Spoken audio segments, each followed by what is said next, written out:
they could what you call it, make the one smaller. Yeah. But the other one was just too small to say open it up, so you had to, urinate it out. Now, now I know I need to do that. So every time I want to go to the toilet, you Yeah. start to like embrace yourself. You're like, Oh yeah. and you get there, it's not it, and then about the fourth time, fifth time, I felt, and I just passed out. I was Oh lying on the man. floor, and luckily it just went out. Then I still had 4 days of shingles after that, and it comes from pox. Yeah. If you ever had pox when you had a child, and you get it now, you don't get the pox anymore because your body is obviously vaccinated. Yeah. And because I moved from South Africa here, we had to redo the vaccinations. But it's a nerve. It's something in your nerve, right in the side exactly where your kidneys is. Huh. That's Jacques, Yeah. crazy. that's why you weren't here today in Calgary office to see Chris Berry, president of Microsoft Canada, give the all hands because you're at home recuperating or what? Recuperating. Yeah. And what a fabulous way to start the show. That's Yeah, No, what a no, I was yeah. doing very You know, more. there's been worse. We could have just had Edward talking the entire time. yeah. Well, I So, think we know Jacques a little bit more intimately than we did before. Yeah, yeah, I think yeah, absolutely. today was just a crazy day. Going forward and back, and the medications and stuff like that. So I don't want to drive while I'm medicated. I feel No, for you. that's I tell you what, I don't know about the other stuff, but I know the kidney stones, those are brutal. Yeah, I don't want to diss anybody, but I've the nurses that took care of me, they said that kidney stones, and I don't know who believes what, but they told me that kidney stones are actually, it's more pain than birth. And I'm like, huh, yeah, that's what they told me. I just gave birth. There you go. I gave twins, and I have twins. Yeah, you had twins. I think I still have one. I'm still fertile, apparently. So The other news they gave me was I have gallstones on top, a few gallstones I need to sort out. So apparently there's a way you can get rid of it. I have to have a less fatty diet. well, that's just a good thing to do anyway. well, I need that yeah. too. Maddie, they also told me that if you drink more water and drink like lemon citrus helps get rid of it and breaks it up. I believe also apple vinegar. Yep, apple cider vinegar, which on its own is pretty nasty, but you can mix it in with some other stuff. So, So yeah, Brody, welcome Yes, back, sir. Rod.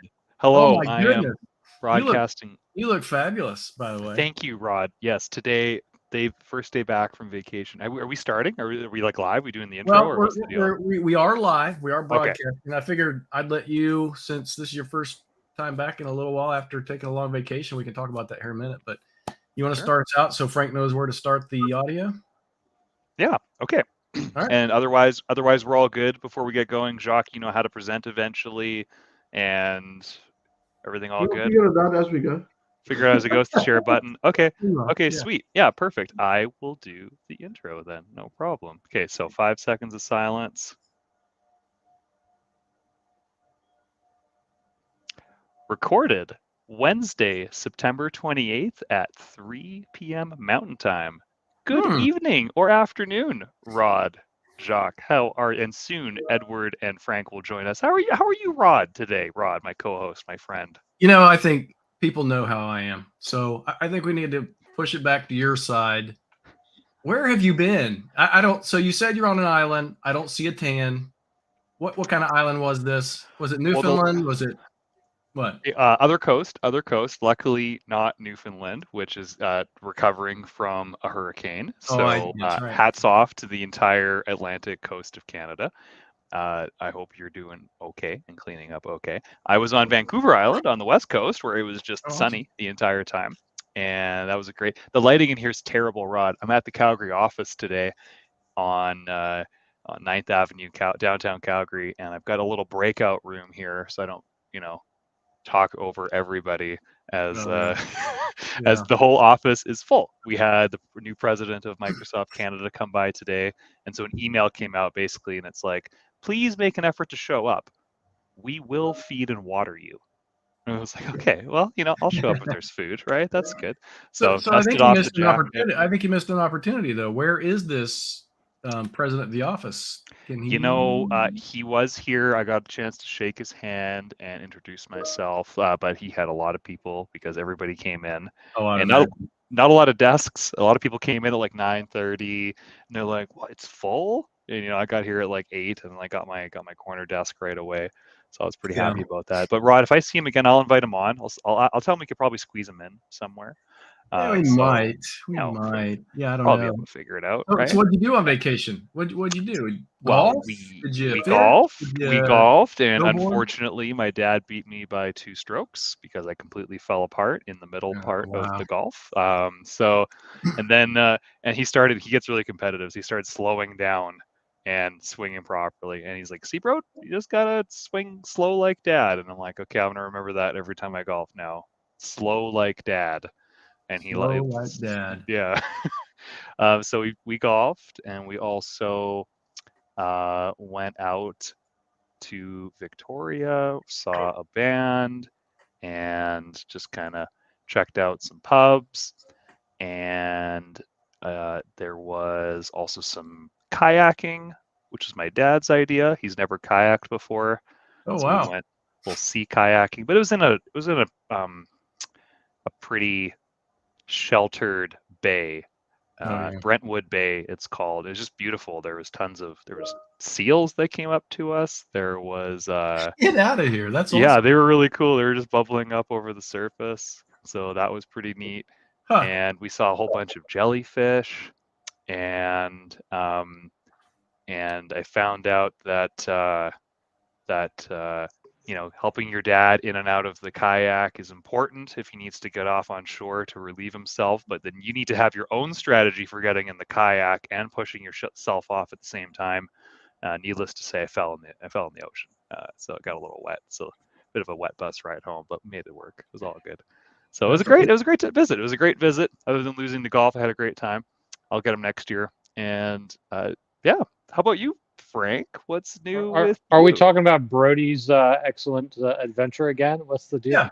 Yeah, we are.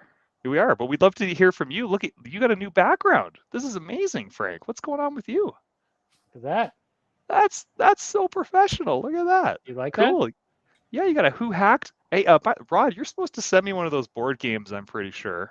I know it's an extra stamp because I live in Canada, but I'll send you the money if you put the extra stamp on. I'd like one. Okay, no, please. Yeah, I'll send those. I was actually thinking about that today because we were. I don't know if I should talk about Ignite. We were talking about Ignite today, and people are looking for swag because apparently there is no in-person swag this year except for maybe a water bottle or something like that. We need swag, Rod. We always. Yeah, I know. Well, I had to show up this week because because I had to edit last week's podcast so much. I had to remove that half-an-hour content on Microsoft Defender for cloud apps. Oh, you mean Ed's entire demo? Yeah, I had to remove that out of the podcast because we can't have a Defender for cloud apps demo. I can't wait to listen to it or watch it. I haven't done it yet. I'm not gonna lie, but I gotta check it out. I'm wondering, Frank, what are those scary things just above your head? Talk about conference swag. This is what I would give away at conferences. All right. So, do they come alive at night while you're sleeping? Or just move offices? Oh, they were very cool to give away. That's cool. And they're not made anymore, so now they're collector's editions. Hopefully, somebody can figure out the little statues in the behind there, and which one's missing. Those are Fallout boys from Fallout. Yes, and one's missing. I'm squinting to see them though, so I don't know which ones are missing. Not gonna make it easy.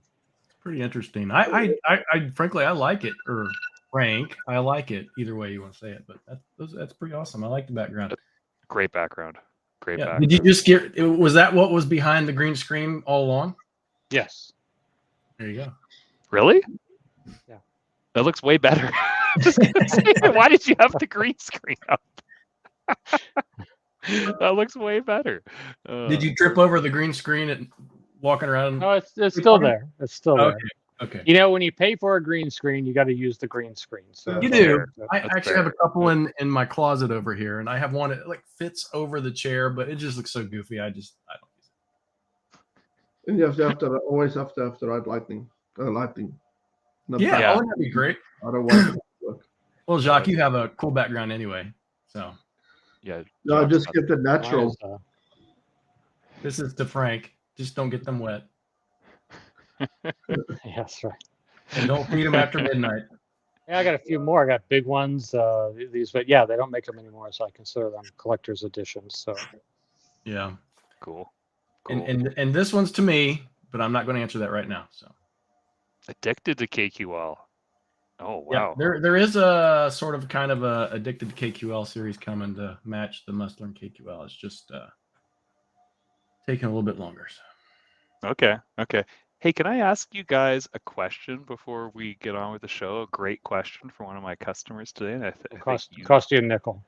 a nickel. Well, your rate's Yeah. gone down, Frank. You're worth more than that. All right. So customer, and it seems like a lot of commercial customers that we've been dealing with, they hear you don't need on-prem config man anymore. You don't need SCCM. Move everything to the cloud. Move to the cloud. It's wonderful.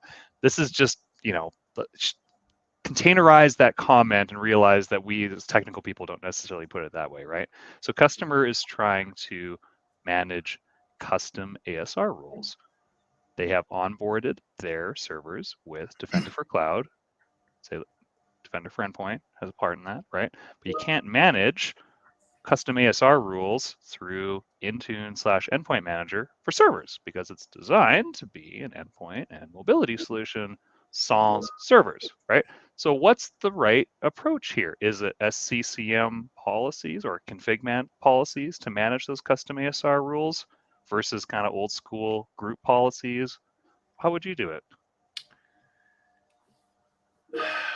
Well, the question I would pose back to you is, what do they have deployed currently? Do they have a config man They do. environment? Because you can absolutely manage all of that through config man. Is that a long-term solution? Probably not, right? Right. They want to get rid of it, right? They want to save the money. They want to go to the cloud. Everything's cheap, free, and easy on the cloud, right, Rod? But I don't think you can. I don't think you can manage the level of granularity through the Defender for Cloud portal like you can with endpoint manager policies when it comes to security, right? So that's no, but that's why you want to split them up. So you want your group policies and things running from a server perspective, and you want your endpoints and mobility running on a completely different section. And that's what we had this conversation as well, because security and desktop and deployment do not talk. They don't talk. They do not see eye to eye.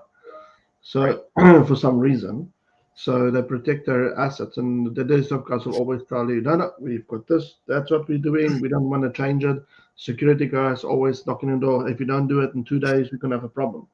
So what we start to see is that if you actually go into security NDE, you will start to see your scorecard and what is the most important part, and then you work your way down from the scorecard down. And that's what we do with our customers. We first check what is the highest priority and work your way down, and then because you can also manage. So my question is back: how do you manage your Mac and your Linux server system?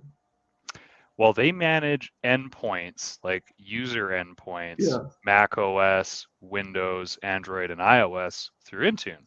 But they've heard that moving away from on-prem Active Directory and on-prem config man is the way of the future, right? But it seems like there's a gap here because we can't manage those granular ASR rules and probably other things that I'm just not thinking of at the top of my head on servers, specifically through the MDC portal. So it seems like we still need to keep around AD group policy on-prem config man to do that. A stupid question. Can you do E3 through config man? Because that is the heart and soul of E5. If you don't get your vanilla layer up, security perspective is different. So I think it's two different layers here. You've got the machine that you manage and your domain, and you've got then your security on top of that you want to manage. Could be different. Hence, if I show you what we're going to do today, it might answer a few questions. Well, that's a great segue. Yeah, okay, but like super quick, Rod, Frank, before we get into Jacques and his magic today with Red Canary and MITRE, like have you had that come up at all? Well, I'm posting a link in here. People can check it out. I probably should create a shorter link, but it's about the management plane, right? So for servers, they should be Azure Arc enabled, and yeah, you can manage ASR rules with Arc, right? So in that whole management plane, you're managing on-prem and cloud in the same console at the same time. Perfect. I knew I was missing something, and I'll create a short link for that for later, but yeah.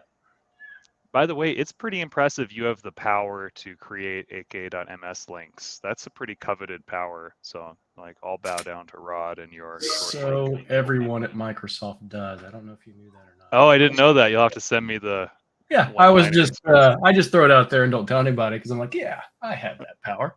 But no, yeah, I'll have to tell you about that later. Okay, sweet. That's cool. Okay. Well, I mean, Frank, if there's nothing else you want to share, or Rod, nothing else you want to share, we could reintroduce Jacques and have him go through the demonstration.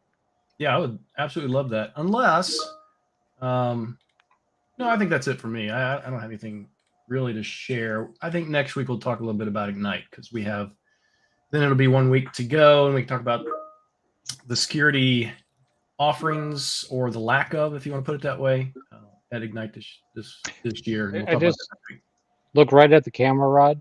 Yes. I just want to compare you to that younger picture of yourself that you posted on Twitter. Oh, with Johan. Yeah. Oh, that was a while back. Oh my goodness. Yeah. Well, Rod, we're all disappointed you couldn't get us free all-inclusive tickets to Ignite this year, but it's okay. You can stay on as a co-host, and we still love you anyway. So thank you for all you do. I appreciate that. I'll do better next year. Thank you may not want me to do better next year. Economy pending, yeah. Well, Mr. Jacques Van Zijl, it was too bad I couldn't see you in the office today, but we all know why. If you caught our pre-show, extensive list as to the reasons why. But Jacques, do you want to just quickly introduce yourself one more time in case folks did not see you on our last episode together, and then just talk about what you'd like to demonstrate today? Yeah, sure. I'm Jacques Van Zijl. I'm a national cyber defense specialist for Microsoft Canada. I do everything that's pretty cool to do with hacking stuff, and I play with a lot of hacking stuff. I am an extension of the TS team, which I think you guys said to me the last time. What is it? And I think it's Technology Solution Specialist. No, I'm wrong. Yeah. Is it right? It's the TSP role. I've been learning more about it. Technical solution. Technical specialist. Yeah, I think it's technical specialist. Yeah. So many acronyms in Microsoft. So and I support the group as well. And my speciality basically is to look into threat landscape to level 500. So I work with the product managers. I work with the Israeli team, and I also work with starting recently with IoT hacking. And we start to see a little bit of stuff in our industry, especially in Alberta, where we just found 3 days ago a hacking device in the IoT segmented network. And it was by pure accident what they did, how we caught it. A script that I wrote, and the hacker plugged the plug to power it up, USB, not into a wall socket or something, or something like a non-intelligent USB device. He plugged it into a MDE machine to power it up, and because my script looked for certain behaviors, it detected it. If it wasn't, it was a man-in-the-middle attack. So what they're doing is it's a device called a packet squirrel, and what it's doing is it's a very, very advanced Wireshark transmitter. So it's one RJ45 and one RJ45, and whatever goes through those packets, they're searching for sensors. Where does the sensors go? So if you're in an IoT environment and you've got machinery running zeros and ones, whatever, like to open and close door or valves or whatever like that, before it goes to the PLC systems, you can actually manipulate it. So I can make a zero and I can open a valve, I can close a valve.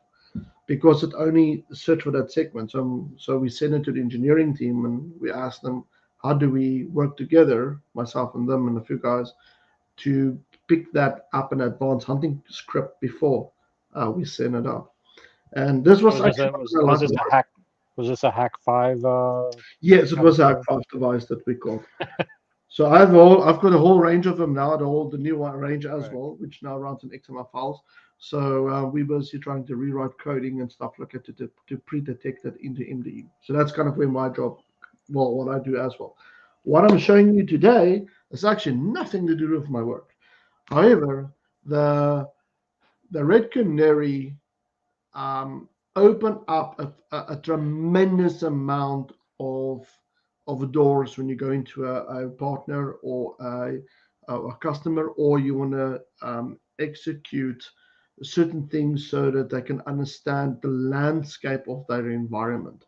So a Red Canary you can use for multiple things. Okay. Now, I don't know if you guys know that Red Canary is a global partner, Microsoft. So we do, and we've had them on a few times, Jacques. Red Canary, friends of the show. Shout out Red Canary. Absolutely amazing people. We should get you all on one day at the same time for a round table. I think that would be entertaining. Yeah, I would love to. I work with the engineering team in the UK, but I'm not sure if there's in the US or something like that. I just one or two guys I work with always when I write something new or we check something out.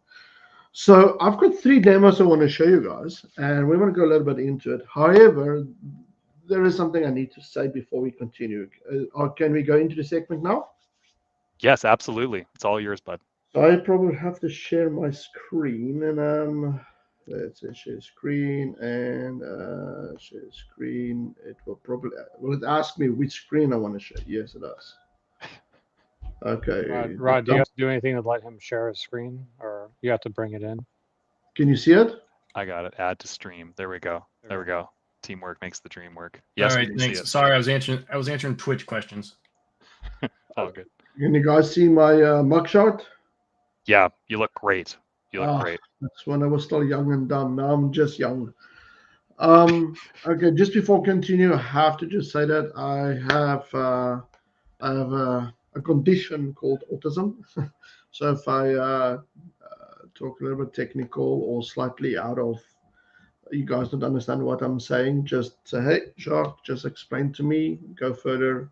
You guys know the story. We all have been training. Okay, that's about it from slides. Okay, so what I did was I want to talk a little bit. Oh, no, actually not. What I want to show you is I created an agenda, which I actually never do. So first, communicate what you want to test. That's number one that I always go to a partner or a customer, because a lot of people they call the frame Hail Mary. They just take a test and they just throw everything into Windows One server and see what Defender catch, whatever technology they're using, does it catch it or not? This is not the way you're going to be successful. You have to think as a hacker. You have to think stealth mode. You have to think how I'm going to get in there and what I want to test. You also need to communicate to the desktop team and the security team what is the goal of the test. That's the most important part before you even start it, because you sometimes need to set up your virtual machine, or if you have a service device in your organization, you have to set it up to the test that you want to do. So I'm going to do 3 tests, and in those 3 tests, you could set it up once, meaning the prerequisites and the stuff, and dependencies that you want to install, because some of them you need Mimikatz, some of them you need eating of the land, some of them you need like our own tools, internal tools like Bit. Are you guys familiar with Bit? Because hackers sometimes use their own tools against us. Okay, so how do we actually detect those tools? So that's number 1. Then I'm going to go into number 2. Let's prep Canary, just to make sure it's working. I'll show you a little bit how that works, and then we're going to do 1 or 2 testings. Okay. The testings I'm going to do is, the first testing that everybody wants to do is, can you steal my credentials? Okay, and how does that work? The second one is, can you grab website, any web credentials, any passwords, scripts, whatever like it in a web container. Now I'm going to show you the difference between a product and edge. Okay, I don't know if I'm really allowed to say the product, the other web browser, but anyway. And then testing number 3 will be, if there's enough time, we will kind of do that. And that is basically, how do I use something like a lasagna project, which is starting to pick up more and more and more. Some very cool stuff. Okay, so with no further ado, let's go into. So what I did was this. By no means, in no server, no Windows will get harmed during this process. Okay, so I have an actual server in my office here. It's not connected at all to any internal businesses like Microsoft, anything like that. Just be very aware of that. Okay, because it can run around. Okay. So first of all, what you want to do is if you want to go into Red Canary. So let's actually just pop up Red Canary and people can see what we're talking about if we talk about Red Canary. So when you go to GitHub and you just type in Red Canary, it will basically take you to the GitHub framework. And from here on, it basically tells you exactly how it operates and works. Okay, read the documentation pretty deeply. Once you understand it, it's very simple to use, but you need to understand the prerequisites and how it actually works. Okay. And if you go and you land up this page over here, go to Get Started page, and it will basically take you down how to install it, the YAML files, and then obviously what OS you want to test: Linux, Mac, Windows. Okay, very simple. If I click on this, we're actually going to go into the testings. Now, we can go check how many testings you can do. Okay, so I'm gonna scroll down. That's all the testings you can actually do. There's literally hundreds of them, hundreds. Oh, there's so many I can barely read them, Jacques. Can you zoom in a It bit? is insane what you can go and test. But what I normally do is I go over here and I explain to customers and partners what is the MITRE attack framework. What do you need to know over here? Okay. Yeah. So obviously, Hey, Jacques, sorry. before you keep going, could you zoom in a little bit? It's a little small. I don't think our viewers can And, tell. and the fonts are very jagged for everyone watching. That better? So Yeah, yeah, that's better. I know that's it's pretty zoomed in, but we appreciate that, Jacques. Thank you. No problem. I just don't know how to go left and right here. Let's do this. Oh, there we go. Left and right. Okay. So it basically starts off from the left and it goes all the way to the right. That's all your techniques that you can get. Now, if you go over the technique, you can see it gives you a number, T1595, T1592, and that's kind of how the MITRE attack framework works. And that's why I love Red Canary, because Red Canary works exactly on that T1509 number that we can test, which I will show you guys just now. So the number one thing we want to stop from hackers before they even get into a network is reconnaissance. If you can stop a hacker from reconnaissance, he doesn't know where to go and attack. So from me, that is number one what I want to see. I always want to see that we stopping the hacker to actually see what's happening on our network, segment your network, make sure it's on different IP addresses and so forth, or subnet mask. If you can, like, don't put your storage and everything and your in the same network. Trying to segment your workers. For instance, we also say to the guys, segment your headquarters. Like, let's say, for instance, you're a company that runs point of sale systems. Segment the point of sale systems with your headquarter guys that's doing, and segment your guys that, for instance, it's an IT that them have a different IP range, because you can easily pick up where the hack is. Otherwise, you need to scan the whole network to understand where this hack could be or where this device could be. So Smart. from that perspective, I'm going to show you guys what we're going to test. So if you don't understand what this framework is, go on YouTube, go and learn the MITRE attack framework.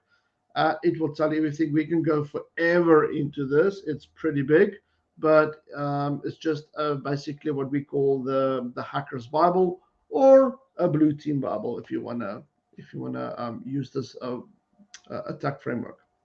Okay, now if you install Red Canary, it could be tricky.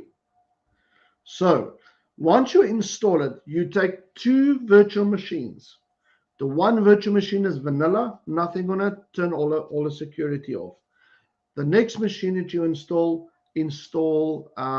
first take all the security off, then install Red Canary, because it's just basically it's a .ps1 file, and it installs everything onto the system.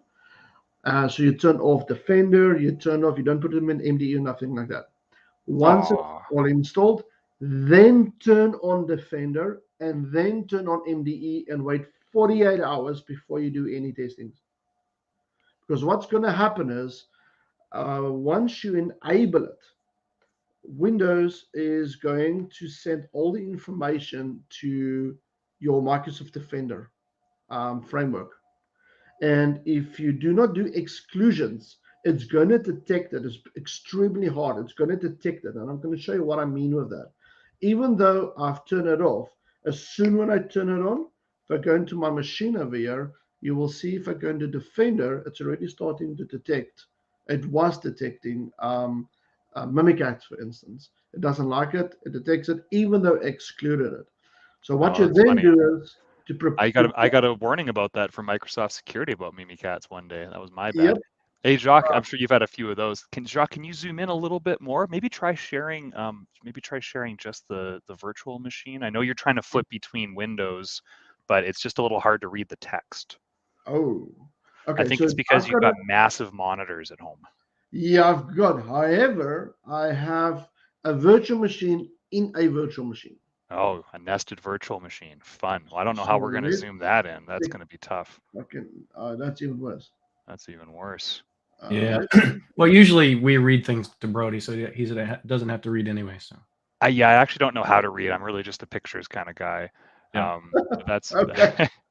Well, I will explain just now. Okay. Can you read exclusions? Yeah, I think so. Rod, does that look okay to you? Do we need to get him to change the resolution, or is that okay?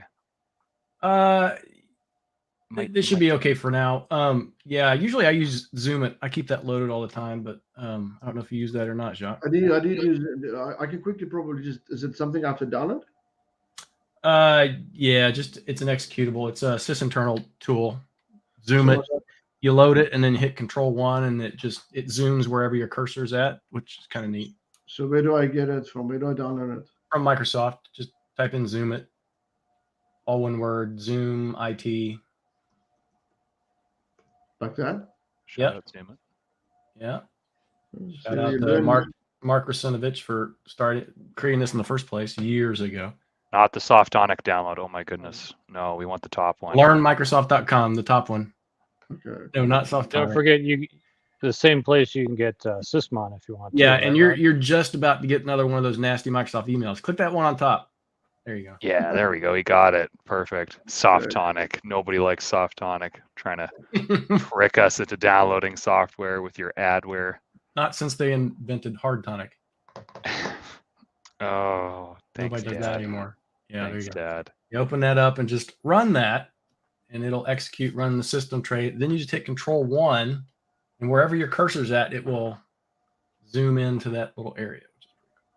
Oh, see, you learn every day something new. That's why we're all here, Jacques. We're all here to learn from each other.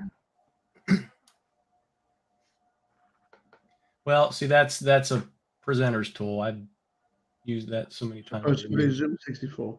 Oh, you got to use 64. Yeah, absolutely. Agree. Trust us. Yes, trust us. Just hit OK. Now hit Control-1 and watch wherever your cursor's at. Clean it up a bit. You can even use red lines to mark things, and it's pretty cool actually. Oh, cool. Now, if you just hit your mouse button, you can draw a little red line on that. Oh, look at that. Yeah. And if I want to zoom out, I just Control-1 again. Yep. You see. Okay. So Awesome. So right, I've done my thing for the day. So. Oh, fantastic. Thanks, guys. I always thought sometimes, but I never ask because we don't really ask. We don't read manuals. So I see some people do it, but I never ask why.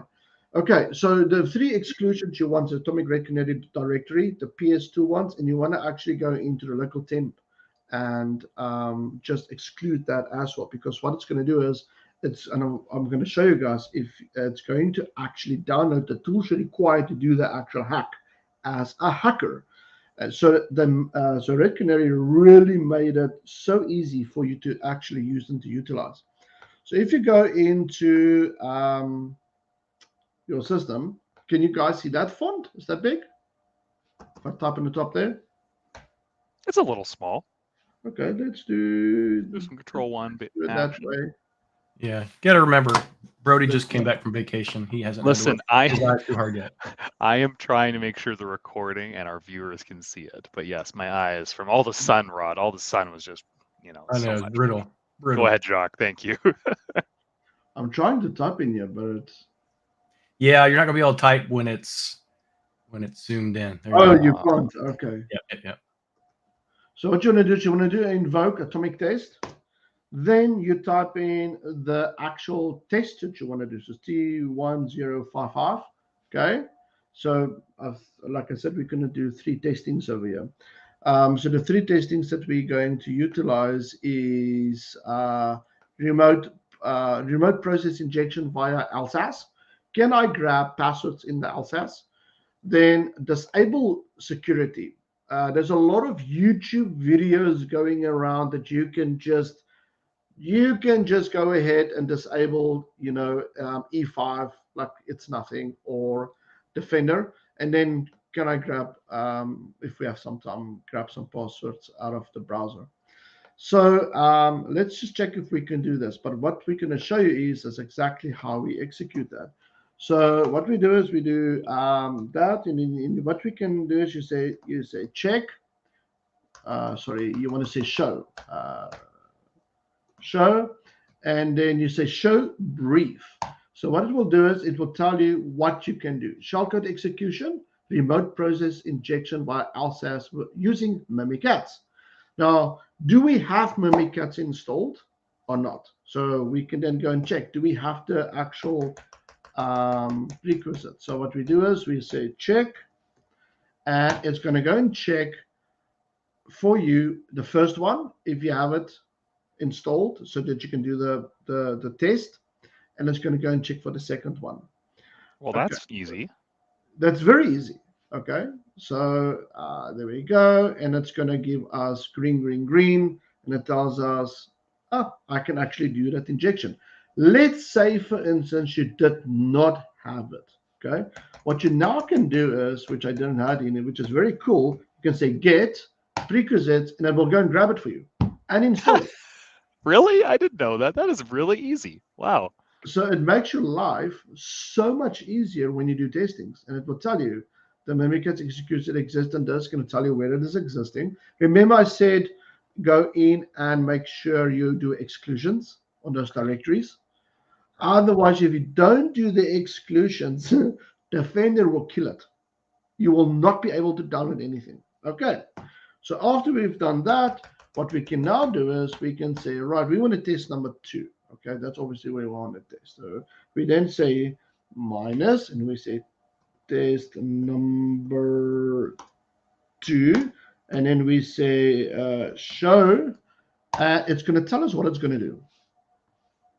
Sorry, not show. Show details. Okay, so what it's telling us it's going to do is, if you go scroll a little bit up, it's going to tell us right over here on the top. It tells you what it's going to do. It's saying, do you guys see this atomic test GUID? Yeah, we do. Zoom in on that. What is? Yeah, tell us all about that. That means the red team won't act in Microsoft Global, because they're a partner of us. Okay, if a hack like this comes through and they see that code, they understand we are testing something. Okay, keep in mind, once you roll in to MDE and you roll into Defender, Microsoft Global execution from a red team perspective, like our dark team, they don't know that you are doing a test. So they will act on this test if you do it. You get what I'm saying? Yeah, and you get a nasty email. Yeah, for sure. Well, even if you're a partner or not internally, it could be because they don't know. They don't know where the data comes from. But because you do it this way, they actually then, oh, okay, we understand how that works.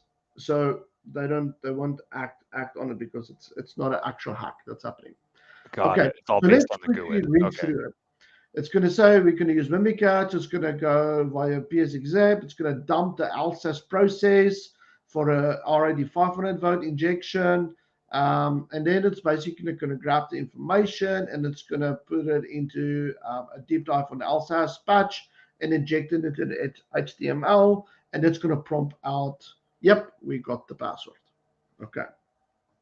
Or the attack is going to happen. So what you then do it's telling you all these little red things over here.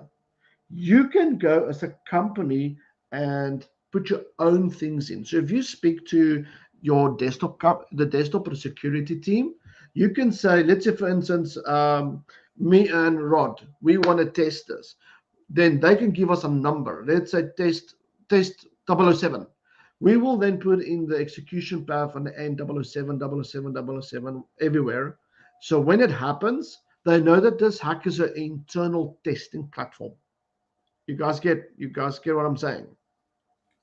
So when it goes through all the security process, they actually understand that this testing is done within the company internally. Okay. Got So it. it So will it's pick up identified in as a test. Sentinel, it will pick up in MDE, it will pick up on your routers, whatever you're testing, because everybody will. That's what I'm saying. Once you go and you say, I want to test a certain things, speak to the team and get to a certain command names that you want to do it in time frames and stuff like that. Because you can actually customize this attack that it doesn't say PSEx, the path or the machine and stuff like that. So you don't get yelled at for it. Sorry? So you don't get yelled at for Yes. it. Okay. Well, and also it saves you, always have something that saves you in the end, right?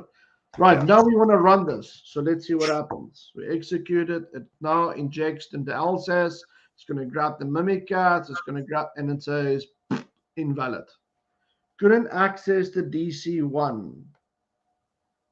Why? Because what does Credential Guard do? It manages credentials and it manages whoever it connects to the DC. Yep, that would be a no-no. Yeah. So this hack can't happen. So what did we test? Does Credential Guard work? Yes, it works. Did Credential Guard work in a virtual machine? Yes, it did work. Could a hacker grab the information to my server, like the SHA, the hash? Could it grab anything else? No, it could not. Could not connect. So it is smarter. Okay. Now, if you use a very old Windows 10, like very old Windows 10, this would probably go through. There is another way I can show you how you can flash the TPM and actually make it more secure. But that will be in a different session. So this hack did not actually happen. But if I go to my system, we should actually get an alert because it was enrolled into MDE. So let's see what's happening on the endpoint. On our lovely Defender portal. Can you zoom in a little bit there, Jacques? Excuse me? Could you zoom in a little bit, the page? Yeah, I will zoom in just now. I just want to navigate to the alerts and then I will zoom in. Perfect, thank you.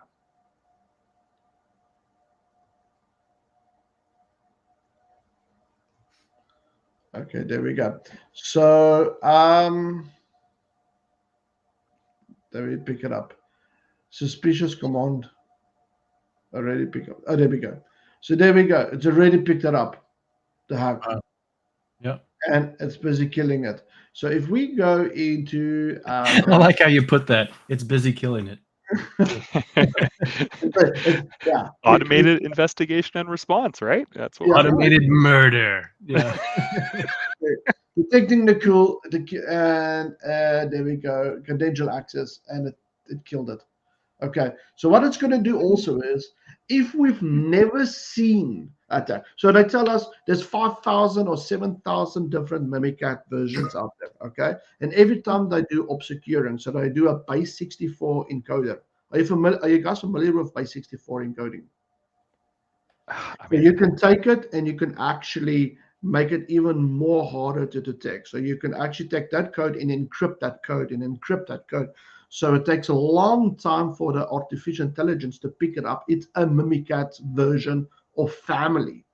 So what it's doing now is, because I took an observation. So what I did was I took a Mimikat and I secured it. I made it even more secure. Otherwise, it's just going to pick it up like this. I couldn't do this particular test. Then what happens is it's in progress by running what that version is. It already detects it's a Mimikat's version. It's now going to say what family and where it is. So it's already stopped it. Okay.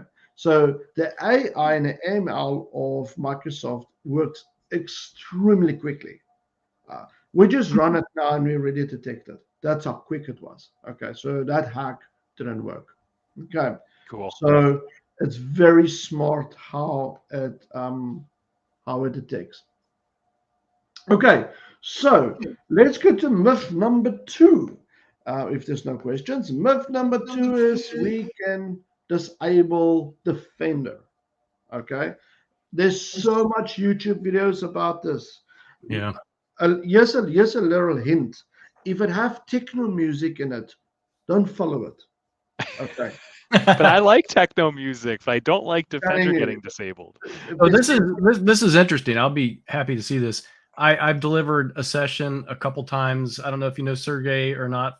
He's a Russian, one of our partners. I've delivered sessions with him before. Well, he'll disable Defender and do some hacks, and then I'll do my side. And Sentinel has literally captured all of it anyway. He was able to do it, but at least I was able to capture it. So. Nice. Yeah, it depends how you set it up. Yeah. So this is where E3 comes in. Okay. So when you run your Defender and you run your E3 underneath it, okay, and you go into the protection side, always make sure when you go to device security that your core isolations are running. So this is turning off, right? So that's why, but I'm going to put it on now. So it's going to send the information up. It will not allow this particular application to actually happen. Okay. And yeah, we don't really need to restart it. It's not going to happen. It's going to work. Also, what I do is I put on core isolations from the processing power. So this is anything that happens from a program perspective, because you want to turn something on. Now you see MS Sensor will run, but MS Sensor is a kernel. It's built in Windows. It's not running as a API. Our what is it? How do I say it very nicely? Our competitors are running it as an API. Why? Because they don't own Windows. We own our Windows. Right. We can manipulate it like we want to, because it's our operating system. That's the difference. Okay, so we want to run that. So what we want to do is we want to go and say show. Not that. We're going to say show. And then we show details. Yes, because we want to know what it does. Okay, so we're going to see a lot. So that's all of them. I want to break it down now to the. That's how many tests you can run. Just so you can come from multiple angles if you want to test this particular hack. I'll just wait till it's finished. That's a lot. Yeah, there's a lot of them. I will show you the list. So that's literally trying every single angle to try to do that, right? Correct. Yeah. This is how many angles there is. Look there. 29, 30, 36. Wow. And that's just the known angles, right? The known attempts. So you can go nuts here. You can spend months just on this particular thing. That's why I'm saying, when people play around with testing and hacking testing, be very vigilant and be very specific what you want to test. Yeah. Because it's like we're going to test a temper. We're going to test disable Windows Defender. Okay, so that's 26. A Defender Microsoft. We can even go and disable Microsoft Office security function features. There we go. We can try to disable that. Remove Windows Defender definition files. Ooh. Stop arbitrary Windows services. So we can actually stop the Windows services. So which one do you guys want to try? You want to? Let's give it. Let's try. What do you think? Well, Rod, what do you Rod, feel? what do you want? I the only thing that I zero in on is the word backstab. So let's kill anti-malware protected processes using backstab. Number? Number 29. It is 29. 29. Kill I don't know why I'm so violent tonight. I don't know. Now, Yeah, here's going to be a problem. We might need to install backstab. So let's Well, that's just. true. Oh. Okay. Rod, making it complicated. All right. No, Okay, but we can do that. He can show us. He can show us. I'm like an Uno. I'm gonna play a pass card. Brody, it's your turn. That is number 29. If Jacques feels like he can get it installed quickly, then we'll Let's roll with check. it, Rod. Let's check. It might be there already. Somebody might be tampering with the system now. Rod's hacking the hacker. We might need to go 29 this way and just say show. No. So we need to go then 001 and then we say dash 29 dash show. Some of them you've got to play a little bit with the, there we go, naming convention. Oh yeah. There we go, backstab. Okay. So what we now need to do is we need to now check if we have the actual check the prerequisites. Do we have it? Kill protection using backstab. So cool. You know, I've never done. We've had Red Canary on, but I've never worked with this before. This is so cool. Yeah. Okay. See, now we don't have it. So what we now do is we just go back and we say get. Now here is where ATP might freak out and say no. No. Elevation required. Yeah. You see, it won't allow us to. Okay. Wait. Attempting to prerequisite already met. I think good though. That's good though. I did download it. I think I did download because I executed it. Remember? Yeah. Okay. So let's run it. So then we say dash test number 29.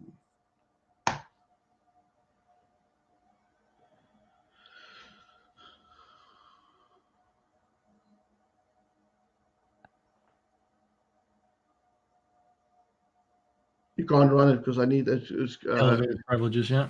And I am the administrator. Huh. So is that a protection mechanism? Yeah. So right. Because it's in the kernel, the only guy that can run this is who? Think a little bit. Who's the only person that has access to have that? So I have administrative rights. I'm a local on the machine. And then it found that it. See, stopped it. Yeah. Okay. So you need system privileges. Global admin. Oh yeah, right. Only global admin can run this. See, now we've tested, can we run this? But now we can also see you need global admin to run this particular hack or this particular tool. So you can kind of see how you can use Red Canary to actually do certain things. But let's go back. Let's go back and say not chow. Somebody's hungry. I could use some chow. Come on. No, I did that whole 29 thing again.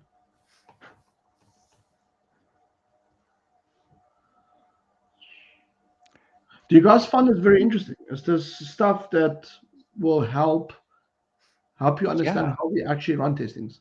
Well, we've had Red Canary on a few times, and we understand they have a very large suite of testing utilities, but we haven't had a demonstration with somebody like yourself actually executing on them. And you're really displaying how easy it is to pick this up and run with it at home.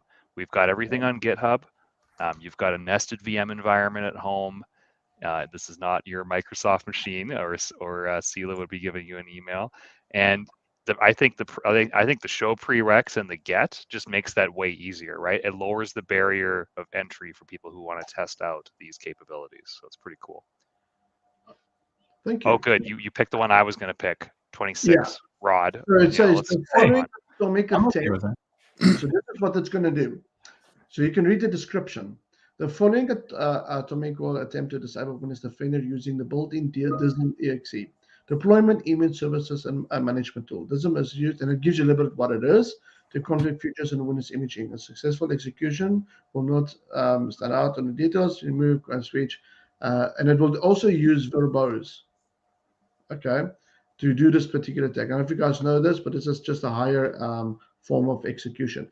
And I give you the attack command. So what we can do is we can just run this by saying test number 26. 26. Yeah. And think done. There it is. Awesome. Can't happen. Okay. This is very cool, right? But let's go to a system and see actually how it really looks like. So let's go and start quickly a VM that we can do certain things with, because we see the good stuff, right?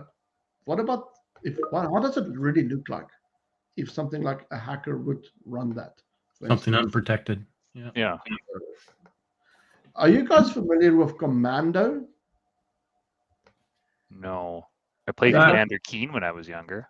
I'm familiar with a couple. There's the Arnold Schwarzenegger one, and then there's where you just don't wear underwear. I'm also familiar with this one.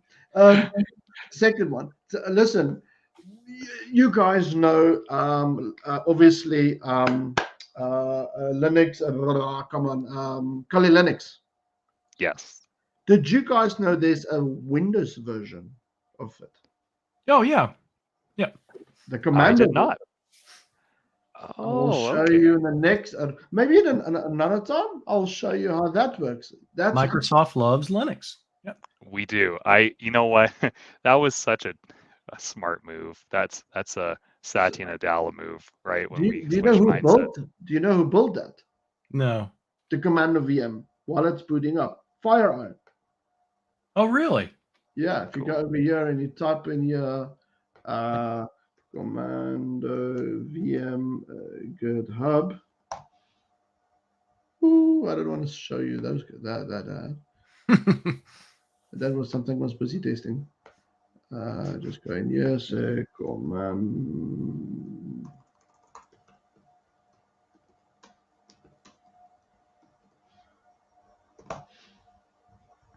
There we go.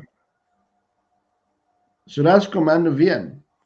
So basically, welcome to Commando VM, fully customized Windows-based security distribution for penetration testing and red teaming. So what they did was they built a Kali Linux version into Windows. Do you know how hard? Do you know what we did with this? This is actually just a quick story. We couldn't get into we were doing a security thing with this company, and because everything was Kali Linux, that all the sensors were picking up anything Linux based on the network, on a NAC on the network. So what we did was we there was a developer machine, and we basically hacked the developer machine, and we exported a VM of Commando into his machine, and we loaded it up into his machine, and we had a complete hacking machine behind the network. Cool. That's the hilarious. problem was it was a 60 gig VM. Oh, okay. Yeah, that's pretty big. So they did detect us, but hey, it could be done. Yeah, could be done. Cool, Jacques. Yeah, show us this. Oh, Acid Burn. That's Rod. What movie is that from? Hackers. Oh, yeah, that's right. From Hackers. Look at that. Love this VM. Okay, So this acid burn here is not an E5 MDE customer, I'm guessing, Jacques. no, acid. Okay. She was. Remember in the movie, she was. Excuse me. She wasn't. She was always against. So who's the one I'm using? What's his name? It was acid burns and Zero Cool. This right. is Zero Cool. Right. Thank you. So, and it's Lord Nikon, Doctor Doom, Freak, Serial Killer. I just love go how with you are, Jack. $6 million man characters. I'm simple. Okay, Atomic Red Team. So we can invoke. Probably we won't be able to invoke. We will see. No, we don't. Okay. So we quickly need to just do something over here to do the invoke command. For some reason, sometimes it does not like when you don't force the invoke module. I'm not sure why it always does that. I just need to create a. So now it will force the invoke. I like how you have this set up, Jacques. You've got one nested VM with Microsoft MDE protection, and then you've got another VM that's exposed. It's a great way to do a side-by-side test to see how we can get into the system. Yeah, the problem was if you run everything from your corp machine and you does team, it just kills it. You can't do it. And then you get an email. Oh, you get a lot of emails. So T1550, and we say show details. Now, they're going to be found. Oh, yeah, probably can't be found. Like this because did I do it correctly? It should be. Yeah, it was correctly. T1550. Yeah, stealing credentials. Oh, you're going to do the LSAS test? Okay. Don't take T1555 dash show.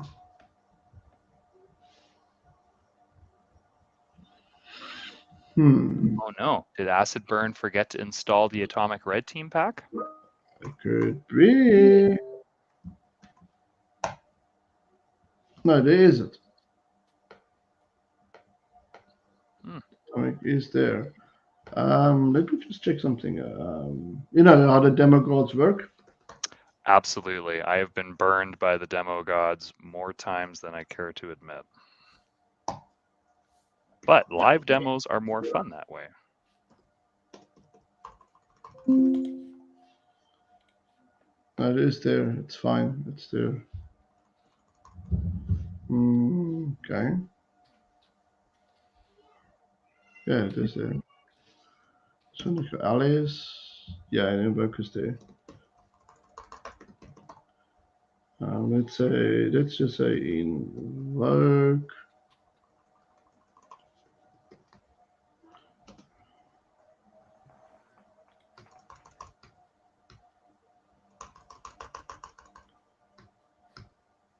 Let's just see if we can see T1055 just for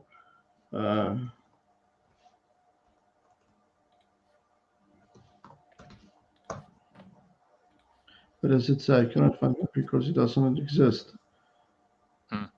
Okay, quickly. I could quickly fix this. Just do this. No sweat. No sweat. Oh, it's pretty cool, Rod. What do you think? Well, I think so. And this is exactly what it looks like, I believe, because I've never been in that situation, as much as anyone knows. This whole hacking process, right? It is kind of hit and miss sometimes. Who was the latest hack? Uber, I guess. Yes, I did hear about that on the interwebs. Yeah, that was interesting to read about.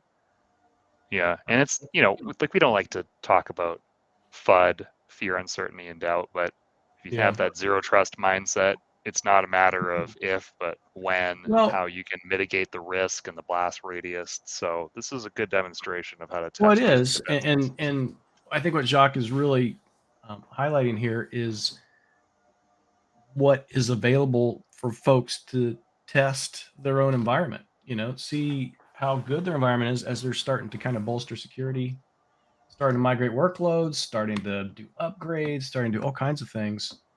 Running through this whole list of MITRE attack tactics using the Red Canary tools is actually pretty awesome. Just give you an indication potentially where you might have gaps. Right, and it's all effectively free, right? You just need a little bit of infrastructure to run it on. You could run this on a desktop. You could fire up Hyper-V, download everything you need. Yeah, and Kirsten makes a good point, right? Most of these hackers do this for months, and when you think about the hacks these days, they're doing it for a specific reason, right? There has to be a lot of times monetary value, but some kind of value, right? So they're going to keep working at it if there's enough value to it. Right. Yeah. Doesn't like it.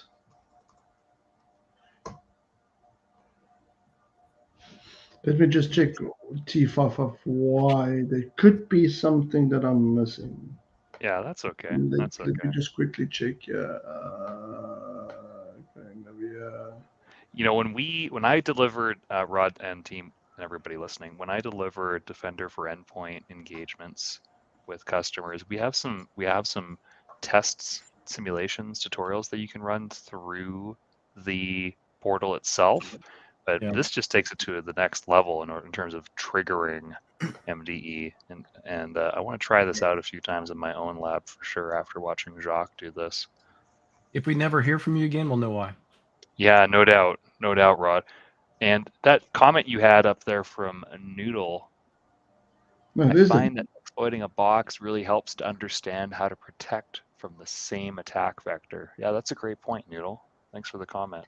And thanks, Kristen, as well. We appreciate everybody tuning in live here. A bit of an extended episode with Jacques because this is highly intriguing. It is actually there. So I am right. It's T1555. Let's do .00. You know why? Why, Jacques? I put a minus in front. Oh, you monkey. Okay. Well, I have to go back to an earlier comment. Oh yeah, zoom in. A little larger. Jacques, you should have zoomed in, then you would have seen your mistake. Yeah, I know. So we're gonna grab lasagna. Do you guys like lasagna? Love lasagna. Yeah. Well, you're not gonna like this lasagna. I like it with bread. What lasagna does is garlic hacker bread that wrote this program. Pretty cool, actually. So if you actually go and check it out, and you type in the lasagna project. Okay, so lasagna project comes from a pretty. They can loot anything. They can loot credentials. So what lasagna does is it goes into your Cred Manager. Okay.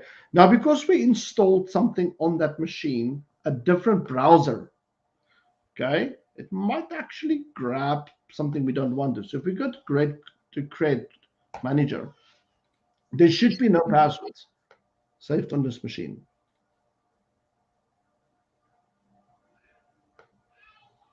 Nothing. There's nothing there. Okay. So let's see if it grabs something out of the system. Okay, and if it's not, we'll create something. So let's say we're going to grab anything that's password related from a browser in a machine. Okay, so there's no protection on this machine.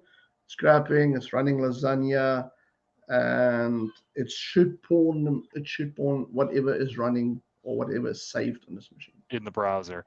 Yeah, and so Jacques, do you recommend people at home save passwords in their browser? Not at all. Not at all. I figured that would be the answer. Yeah, no. yeah. Should you save passwords anywhere? Do you believe that there's a safe spot for passwords? Okay. Yes, there is. I'll show you what it is.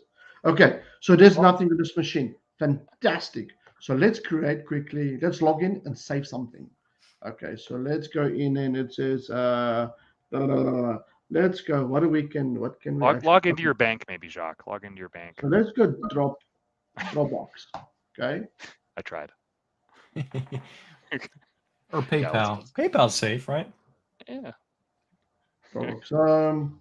No comment. And there we Don't go. wanna get in There's trouble, Rod. some stuff there. And let's say if it's signed out. Cool. Okay, Let's see Jacques if it's signed into the over. Dropbox. Now he's logged out. Everything's safe, right? He's logged out of his Why account. he's using Dropbox instead of OneDrive? Because I think Dropbox is easier to hack, right? Well, if you save in, it should ask that it basically goes into the system now. If I want to save this password, you do know I can grab that password without any tool, and you can't detect me. Do you do that through the developer tools? Are you familiar with when you do a check in the browser from a SQL what it injects in? You can grab it. So let's see if I can grab it now. If not, I'll just quickly install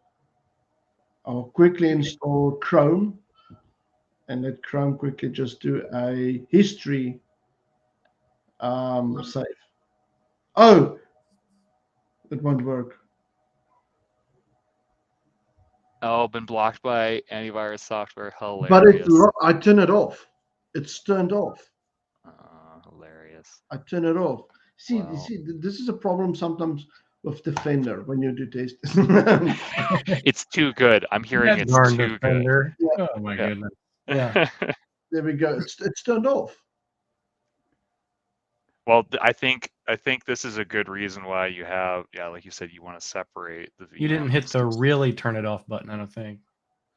Really want to turn it off. It's already turned off. Let's say manage settings. Real-time protection. Oh, real-time protection. Hilarious. Yeah. Just turned off real-time protection. Now it's off. What stupid hacker am I? See, it's that I really want to turn it off button. Yeah. You were right, Rod. Yeah. Okay, so now let's see if it's really turned off. Okay, it's gonna struggle now. So let's just wait. You may have to do your password again then, right? No, it's saved in. So In cache. obviously it's in a container. It won't grab it. Let's just wait. Let's just kill it, and let's just run it again. It might just work now. Let's just see. Okay. If I turn it off. Fingers crossed. This will be our last test for today's episode. Looking forward to If this. it doesn't work, sorry folks. We could quickly grab it another way. We can always. Yeah, Jacques, we're gonna have you on again this winter. I have Now a feeling. the trick, I think, would be for you to type your password in and grab Brody's. Don't take my password. No. Rod, Jacques, I thought we were friends. Yeah. They say, you know what they say? What keep your enemies closer? What is it? Your friends let's close, just but check your the enemies grab closer. Yeah. There it is. There it is. Is it? Whoa. Look at that. Holy crap. That's Whoa. actually true. I will have to change my password now, but it grabbed it. I So already captured it. Yeah. I've got Zoom it running here. It's okay. There's 11 people watching this live. Okay, so you can see what's the difference between if you don't run certain security versus the security that we actually run in here with E5 and E3. So Really those things do really work. So with Hack5 tools, you can go now and see. So now I can go and check what's the difference between VM1 and VM2. So I can go back to the organization and tell them, listen, guys, I ran it. It did come out. You now need to run Credential Guard, or you need to run Application Guard. Application Guard or real-time protection and stuff like that in the browser because it protects Credential Guard. There's more stuff that you can do, but that is actually so. I use it for two things. I use it for starting a conversation by saying to the customer, what do you want to test, and what is the difference between Microsoft and other vendors out there security-wise? Okay, then we go in and say, what do you want to test as an organization? They're going to give you 3 or 4 scenarios. You're going to sit with that 3 or 4 scenarios, and you have to go and test sometimes each one of them. So sometimes the test could be 2 weeks long or 3 weeks long. But after that, you come back with a report saying, this is what we've stopped. When we run it in the organization, this is what it was open from your organization. So the result is you need to enable this, you need to enable that, you need to enable this. So it gives them an idea to power up their security. Yeah, Right. That's cool. And your targeted approach is important. I can just see going into a customer's environment, just destroying their security. And they're like, oh, here you go. You need Microsoft. I worked for a critical infrastructure company. It was in Alberta. Obviously not going to say who it was when I worked at my previous employer. And they had a third-party red team individual. And anytime we stood up a new solution, and this was I won't even say what it is. Anyway, it was an important new solution, right? And then the second we got it online in the prod environment, but we hadn't fed anything into said solution, it was immediately red teamed by this third-party consulting firm, and they do that every time. Every time they bring on something online that's new, they have them come in, check it, validate it, outline where the gaps are, and then provide, and most importantly, provide recommendations to remediate. And sometimes those tests can trigger some other shenanigans, but yeah. So that was pretty interesting to go through. I would like to show one time how this works. All the Hack 5 stuff, because me and a team, we basically work on internally to build scripts to detect these in MDE when it goes to the C2 cloud server. So some future stuff that we maybe can work on. How do I stop sharing my screen? Share at the very bottom, I think, Jacques. Thank you. Yeah, I think, Rod and Jacques, thank you. That was an amazing demonstration as usual. We really appreciate that. I think on a future episode, because I think we've got to wrap up here, Rod. On a future episode, it'd be really cool to talk about the IoT hacks that you were referring to earlier, because we've got Defender for IoT. We're focusing a lot on critical infrastructure, right, Rod? I'm sure you get this all the time, how we're integrating IoT detections into Sentinel. And so, Jacques, I think that would be a really cool future episode where you could come on and kind of outline this, because, the chat's lighting up. I loved your episode today. I loved your demonstration. I loved it. Rod, you loved it, I'm sure, right? Yeah, absolutely. This is great stuff, man. I like typing things, right? Instead of just clicking things. So anytime you pull up a command prompt or a PowerShell environment, then I'm all in. It's awesome. Yeah, no doubt. I don't like to do presentations, so I don't like to sit there. This is what you could do. I want to show how it works. And if the demo cards doesn't sometimes work, we quickly figure it out. One thing that's very, very cool about this, what I kind of see is that there's a lot of people outside of Red Canary that's basically helping and contributing to the codes that we can test. And there's as you guys could see, there's over 200 and something tests that you can do. So it depends what you want to test and how you want to test it. For me, it's always the key point of what is the outcome that you want to test. Right. And sometimes you just need to sit there and work with somebody that knows how to do it. Just don't go and run things and then don't get the right. You need to spend some time understanding it, and if you don't, learn. There's a lot of YouTube videos. There's a lot of places you can go and actually learn how these tools work. The hacking, you need to understand the kill chain. If you can understand the kill chain and how the MITRE attack framework works, you can start to see where this is going in. Obviously, there's some other things that we use to do more things. So I'm gonna leave you guys with one last thing.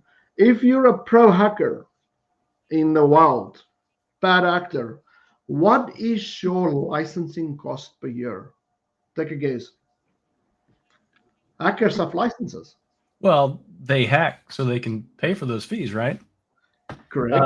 What is the fee of that individual per year? Per year. So okay, 250,000 a year. That's pretty good. I was gonna,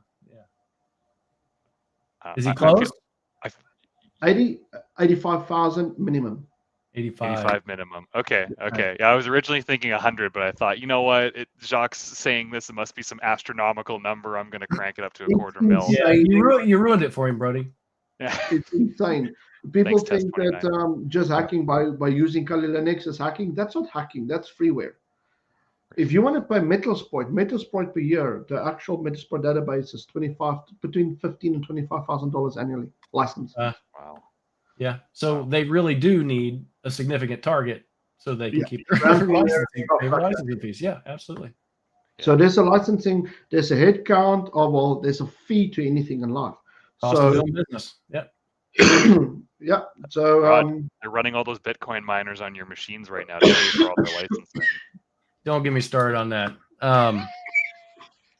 For whatever, did you know there's a Bitcoin? There's a Bitcoin called Sentinel, and our LinkedIn community group for Sentinel on LinkedIn. There are so many people that think that has to do with that Bitcoin, so they try to sign up for the community group. I'm like, no, hilarious. That's not what that is. We've got a Sentinel coin. That's hilarious. Well, Yes. I haven't heard of that one, but that's hilarious. It's a good Jacques, one. And then they join, and then they post a bunch of spam, and I have to boot them. And anyway. Oh, that's why you had to make that post. Yeah. Well, shout out to Rod Trent and the entire Microsoft Sentinel LinkedIn community, because they moderate that and do a great job updating that regularly. And Jacques, it was awesome having you on again. We'd love to have you on again in the future. That demo worked out great. Absolutely. That was really cool. I learned a lot. I know a lot of people in the chat learned a lot. If you're listening to this episode on a podcast and you're kind of wondering what's Jacques doing, make sure, if you're able to, you log into our Twitch or log into YouTube and take a look at the replay. Watch what Jacques was doing there. Try it out at home in a safe environment.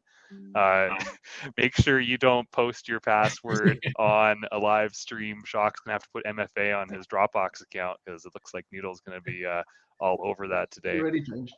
Already changed it. Sorry, Noodle, he's got it.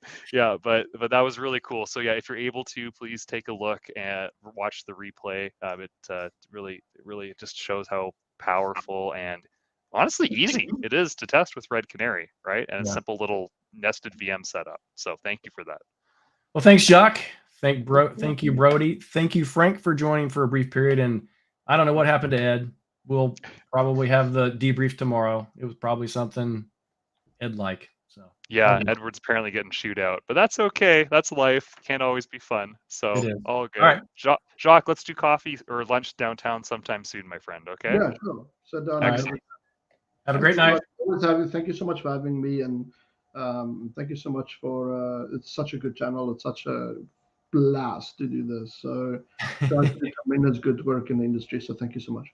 Yep. All right. No Thank you, everyone. We'll talk to you next week. Cheers. Take care, everybody. All right. Be safe.